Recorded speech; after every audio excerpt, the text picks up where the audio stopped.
And I took her from nothing, literally knowing nothing about options, to self-sufficient trader in 6 months. And we did it every day. We did it chronologically. We even had a syllabus. I even drew on my academic roots a little bit. And so really try to stay on track. And I think that's a great way for any of you new traders out there to learn. This is the How to Trade Stocks and Options podcast, brought to you by 10MinuteStockTrader.com, where we cover finance, stocks, options, entrepreneurship, education, and money. And here's your host, voted one of the top 100 people in finance, Christopher Uhl. Today's episode is produced in partnership with FinClub.ai. Trade with confidence and leverage the power of artificial intelligence in your trading starting today. Go to FinClub.ai to get 2 free weeks of AI stock picks and save 15% when you use the code SAVE15. That's at FinClub.ai. Hey, make sure you subscribe and hit the bell so you'll be notified every time we give you more tools, tips, and tricks to help you trade faster and trade smarter every single week. Hey there, traders. Welcome back to today's How to Trade Stocks and Options podcast. Today, I have a special guest on the line, one of my friends I hadn't got to talk to in a long time, Dr. Jim Schultz of Tastytrade. Dr. Jim, how you doing, man? Man, what's going on? It's quite an honor to be on the How to Trade Stocks and Options podcast. And so it has been a minute since we've caught up and we got a chance to chat a little bit off air before the show, and it was nice. And man, I'm really glad to be here. Yeah, it's so great to catch up. And Dr. Jim right now, he's coming us to you live from his home studio, kind of like I'm doing. And he's not in the Tastyworks or Tastytrade studio right now because of the coronavirus, because of the pandemic. And who knows how long this is going to go on. But Dr. Jim, tell us a little bit about who you are and some of your background about, how are you going to teach us something on the podcast today? Well, I don't know that I can do that, but I'll give it the old college try. Yeah, so I'll give you the 2-minute skinny, right? So I grew up in Detroit, a very Midwestern, blue collar family. Went to undergraduate up at Central Michigan University, which, everybody who's from Michigan always shows you their hand. And so Detroit is down here. Central Michigan is kind of up here. It's like mid-north. Went there for undergrad, went there for MBA. Thought all along I was wanted to be a stockbroker. I was convinced I wanted to be a stockbroker. I saw the movie Boiler Room, and I was like, that's me. That's what I want to do. Mm-hmm. And then I actually had an internship at a brokerage firm, and I spent the whole summer there. And when I left, I was like, okay, this has nothing to do with finance, right? With express apologies to all my advisor friends out there and whatnot, I was like, man, this is a sales job. And so I was like, I don't think I want to do this. And so I went into a different direction. I decided to research doctoral programs and went down to the University of Memphis for my PhD in finance. And somehow, by God's grace alone, I can assure you, they let me out with a PhD 4.5 years later. And so I left Memphis with a PhD in finance and the most wonderful woman in the world as my wife. And so we left Memphis, went over to Charlotte, where I taught in academia for almost 7 years, and then had the unbelievable opportunity to join Tastytrade in Chicago. And so I called Tom out of the blue. He had never heard of me before, had no idea who I was. And I just said, hey, here's who I am. I'm really digging what you guys are doing with options and the quantitative aspect of pricing models and positioning strategies and whatnot. I think I can help you. Give me a shot. And, if it works, it works. And so Tom's a really cool guy, as all your listeners know, having, heard him from himself a couple of weeks ago. He gave me a shot, and the rest is history. And so now I've been at Tastytrade for going on 5 years now. It'll be 5 years in January. Nice. And have a daily show, have a couple other shows that I'm a part of, and it's been a huge, enormous blessing. And so that's kind of the 2-minute version. Yeah, and what's really cool about that is you're a super smart guy, obviously, and for the fact that you get to work around a lot of other super smart people and research and learn every single day and just grow your knowledge base. I couldn't imagine a more fruitful scenario for you. That's so cool. It is really cool. It is really cool. One of the things that was just so unique about joining Tastytrade in the beginning was, I was in academia. And obviously I had my colleagues in academia, but for anyone who's ever, even if you've just been to college, you don't even have to be on the faculty side to kind of know this and feel this and sense this. There can oftentimes be a gap between theoretical understanding and practical application. Mm-hmm. And unfortunately, sometimes it was difficult to bridge that gap with some of the people I would come in contact with in academia, whether they be colleagues or other people or whatever. And I really had a hunger had a desire to really focus heavily on the practical aspect of investing, trading, options, stocks, all the different products and strategies we talk about all the time. And so joining Tastytrade, it was so unique for me because on day one, I showed up and I looked around and I'm like, wow, here's 20, 30, 50 other like-minded people, some of which have traded in the pits for decades, that it's like, okay, the theory is nice, the concepts are important, but we're skipping right to the practical application. Mm-hmm. We're pressing fast forward and we're getting right to, okay, how do I implement this today? Like, how do I use this right now? And that was so cool for me and so different. And it hasn't lost any of its shine the last 4.5 years. Man, that's really cool. I gotta say, I'm a little jelly, but I'm excited for you to be doing so well there. So when I reached out to Dr. Jim, I was like, you know what? Let's talk about some of the most interesting things that you have had a chance to learn while working at Tastytrade, right? And I'm sure he could go on for years, which he has done, like he's talked about. But give me some cliff notes there, Dr. Jim. What to you has stood out to be some of the most interesting aspects of something you've learned, right? Not everybody knows how to trade options, which there's a lot to learn with all the options, right? I think the first time I ever heard about charm with options was watching your show one day. But what to you stands out as some of the most interesting things that you've learned, and definitely something that the audience could pick up and maybe put in their trading today as well? Yep. So I'll probably give your audience something they haven't really heard before that may or may not be of value. I mean, feel free to discard it if you don't like it. I actually think, and this kind of piggybacks off of what I just said a couple of minutes ago, I actually think one of the most valuable things that any trader or even investor that wants to have some active management in their portfolio, because when you start getting into the brass tacks of it all, there's a distinction between a trader and an investor, right? I mean, oftentimes we use them interchangeably, but what I'm going to say next could really apply to either one, unless you're just buy SPY, put it in your stock drawer, and never look at it again. If you're that, then this probably won't apply to you. But if you're any level above that, then I think this will help. One of the most valuable things that anyone can do is find at least one other person that they can bounce ideas off of. At least, and it doesn't have to be physically. Of course, it could be virtually. And given the pandemic, and even given the fact that we're in 2020, that probably makes even more sense, right? Find someone that you can bounce ideas off of. Find someone that you can share strategies with. Find someone that you can be accountable to. And the reason why I say that is because I can teach you all the mechanics, all day long. I can teach you all the strategies. I can teach you all the maneuvers. I can teach you, all the adjustment, protocols and the principles and all that stuff. But none of it means a rip if you're just going to get super emotionally charged up at the worst possible time. And we're all human, right? Like, we're not robots. It's going to happen.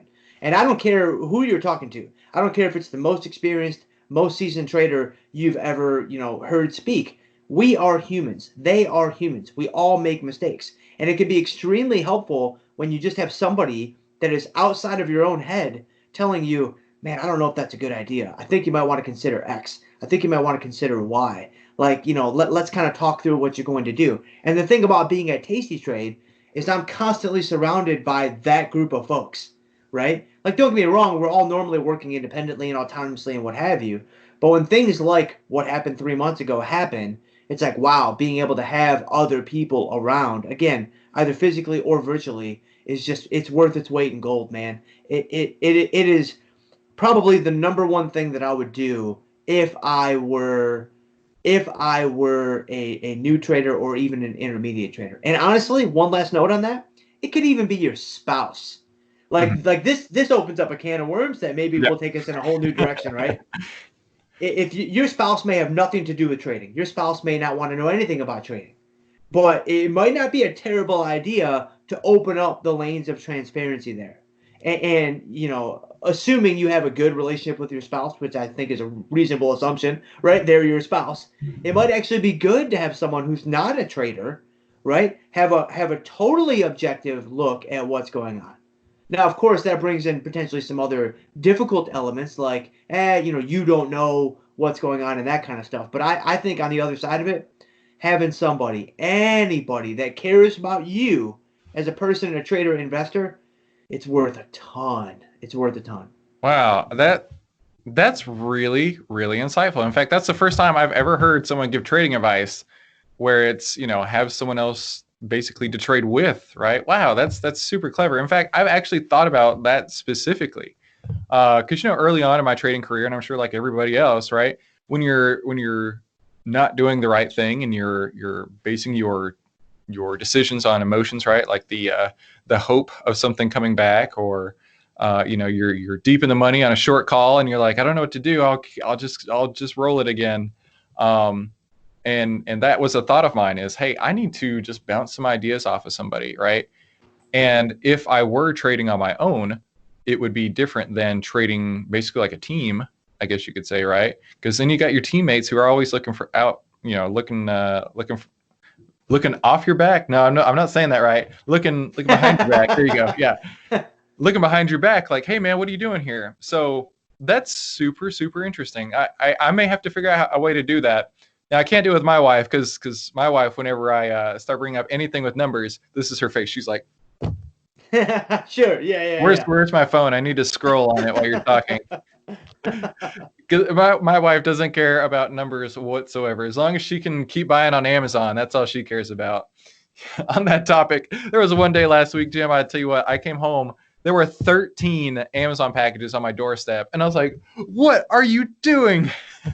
13? Jeez. So yeah, I think that's an incredible idea. And certainly one that I think the audience should really take to heart is, looking for some sort of trading team, whether it's, family members or another trader that you hang out with, or whatever the case is. That's a great idea. I love that. And it may not be your spouse, right? That may not work for a lot of people. And I understand that. I mean, I've been married almost 11 years, so I totally understand that.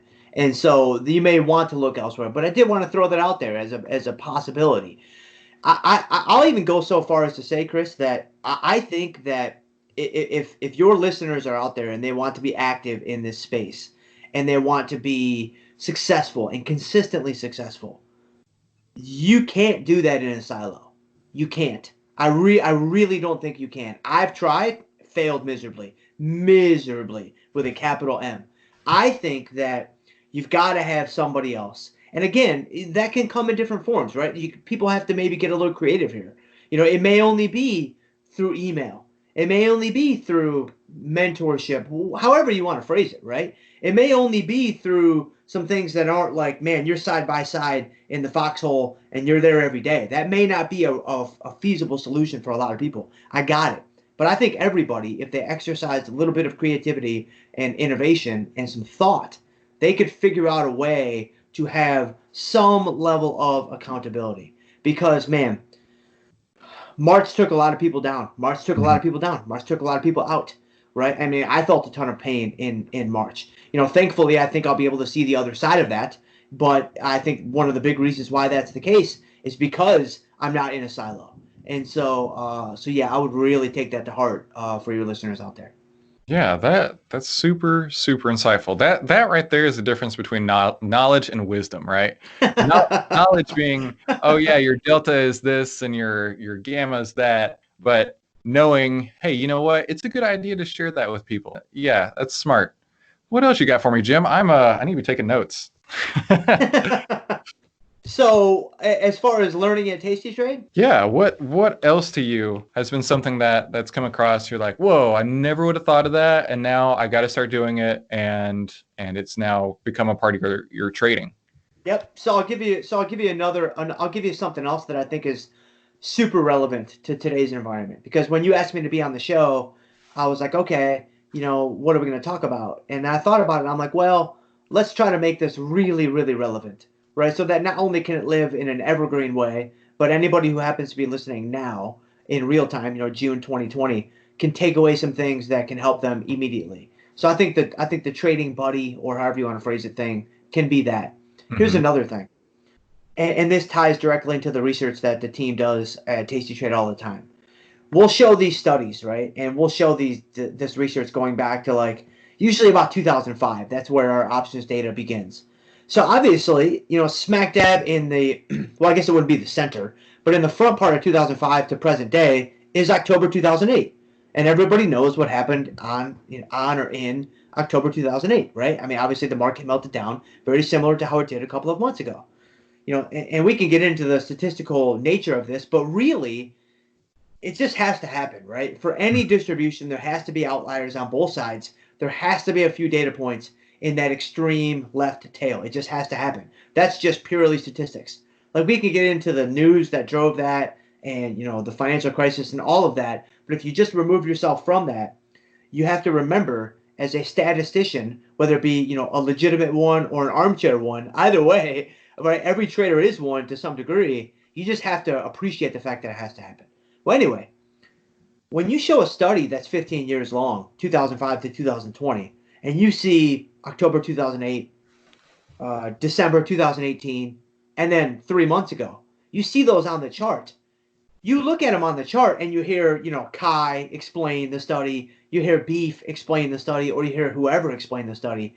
Sometimes it can be very, very easy to gloss over those points on the slide as just data points.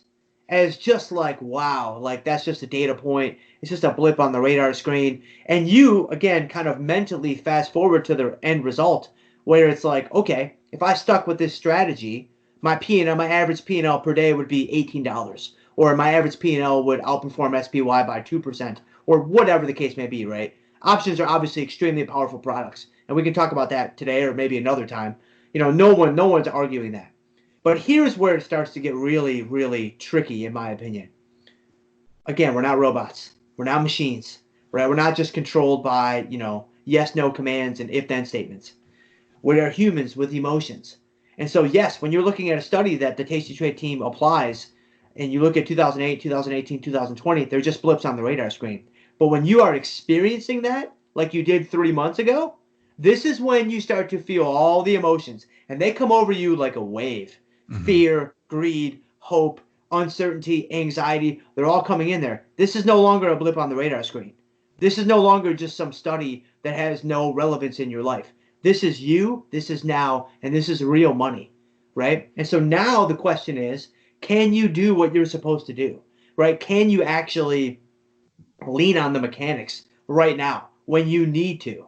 And this is kind of tying together a couple of the things I brought up earlier with, the trading buddy, the emotional aspect of things, right? It's those times when if you want any chance of being a successful active trader, which, I'm not going to sugarcoat it. It's not going to be easy. If it was easy, everybody would do it. It's going to be extremely difficult. But is it possible? Yes, I firmly believe that it is. However, you just have to be aware that there's going to be a lot of emotions from start to finish. And you have to be ready for those and aware of those if you have any chance of, for lack of a better phrase, overcoming those. And so I don't really know what the firm takeaway is there, but I think it's just when you're analyzing the things that we talk about at Tastytrade, when you're looking at these studies, use these as a reference point, use these as a foundation to build from and be successful, but understand at the end of the day that when these things actually hit you, it's not going to feel like it did when you were looking at the study. It's not going to feel like it did when you were looking at that slide. It's going to feel a whole lot different. Oh, yeah, that makes so much sense to me. Because, yeah, you're totally right. Like, you've got an end result, but it's, it's everything in between. Kind of like you being the bodybuilder that you are. Your end result is being the bodybuilder, but then you've got, months or years of pain, of work, of exercise, of dieting, of everything else that you're doing, and probably even injuries, like a 2008 or 2018, whatever the case would be. And then the end result is in a good place, but there's all this time in between, all the process that can really wear you down and take you out if you're not working on it in the correct way. How's that? That's exactly right. That's a good analogy. That's a good analogy over to fitness, my other love in this life, right? Yeah. No, I like that. I like that a lot. So Dr. Jim, he's got a daily show on Tastytrade. When is that at? What time? That is every day at 1:00, and it is called From Theory to Practice. So a little play off of what I said earlier with my struggles in academia, kind of the theoretical understanding and the gap between practical application. So when I started on Tastytrade, I'm like, well, that's the name of the show. That's perfect. And so it's From Theory to Practice. It's every day at 1:00 Central Standard Time. We go from 1 to 1:30. And I am a part of some other shows, but those are a little bit more sporadic, I guess you could say. Like the skinny on options abstract applications I've done for a couple of years, where we get into some super advanced things. Like you mentioned, charm. We've talked about charm quite a bit. We talk about skew. We talk about the Black-Scholes model. We talk about different mathematical elements of what we're doing in a way that I think has some practical application. And then I've also been a part of some of our Where Do I Start series. So if some of your listeners are out there and they're just starting out, which I'm sure you attract a lot of people who are just getting into the game, I would strongly encourage them to Google Tastytrade, Where Do I Start? Options 101. I did a series with Brittany, a young trader wanting to learn, willing to learn. We went for 6 months, Options 101 and Options 201, and that's in the archives now. We did that a couple of years ago. And I took her from nothing, literally knowing nothing about options, to self-sufficient trader in 6 months. And we did it every day. We did it chronologically. We even had a syllabus. I even drew on my academic roots a little bit. And so really try to stay on track. And I think that's a great way for any of you new traders out there to learn. And then, when they're ready for some more intermediate/advanced stuff, maybe give From Theory to Practice a look. Very cool. Yeah, I know, like, thinking about on a daily basis, I'm not thinking about charms and I'm not thinking about skews. I'm just thinking about, am I doing the right thing, right? Am I putting the one foot in front of the other to get to this trade, either working out in the way that I want it to, or I'm cutting my losses. I'm moving on with the type of trade. And I know that, Tastytrade has a lot of mechanics that they like to use, and they can differ from person to person. But I know I got a lot of my foundations from working with people like you and watching you guys on Tastytrade. So I think that's really, really great. And I'm really glad you brought up the what'd you call it there? From what to start it? From where do I start? Where do I start? That's what it is. Where do I start? Options 101. Yeah, perfect. I really encourage you guys to go and check that out. Dr. Jim, I wish that you and I could hang out more often, but there's this fact that there's like 8,000 miles between us and a virus. So, yes. I think both of those make this difficult. Yeah. Yeah. The last time you and I spoke, I was on my way. It was February of 2019, so it's been over a year that I've had you on the show. I was on my way to my alma mater to give a speech there, and I remember. My dad was driving and I was sitting in the passenger seat on my headset taking the call. So this is great that I've got to catch up with you in a more comfortable setting than driving down the road in a Mini Cooper. So no, man, you're big time now. No, it's really great to see your growth. It's really great to see how you've improved over just the last 15 months, 16 months since we've talked. And I think you got a really good thing going there, man. Well, I appreciate it. It's a real pleasure that I can, share my passions just like you do, right? With other people out there. It's something that everybody tries to do, and I feel extremely blessed to be able to have done that. So yeah, I appreciate that, man. And I appreciate you for being able to be available for me today. Thank you. Oh, of course, man. No, it's absolutely my pleasure. I really hope that the few things we talked about today will give your listeners some things that can help them right away and maybe give them a new way of looking at things. Oh, I have no doubt about that. Just the first point you made really, honestly, really took me off guard, because that was not where I thought you were going. But man, was that smart. Super duper smart. So I appreciate that. Yeah, the surprise attack, it's really my only move. My only move is the surprise attack, right? I've just learned that if you sit in the bushes and jump out at people, you can really make some impact. So that's nice. There you go. Perfect. I've written a short guide on how you can use the triple stock profit system. It's the secret weapon every investor needs right now to change your financial future. And you can get it for free by visiting triplestockprofits.com or in the links below. Also, if you want to join a community of traders just like you can get free access to the Elite membership that has even more resources to help you trade faster and trade smarter. If you guys want some more surprise attacks, go and watch Dr. Jim every day on From Theory to Practice at 1 p.m. Central on the Tastytrade Network. And Dr. Jim, really, thank you so much. You're welcome, man. And thank you guys for tuning in to today's How to Trade Stocks and Options podcast. Make sure you like, subscribe, and enable notifications. That way you never miss guests like Dr. Jim or any of the tools, tips, and tricks that we upload every single week to help you trade faster and trade smarter. And I'll see you on the next episode.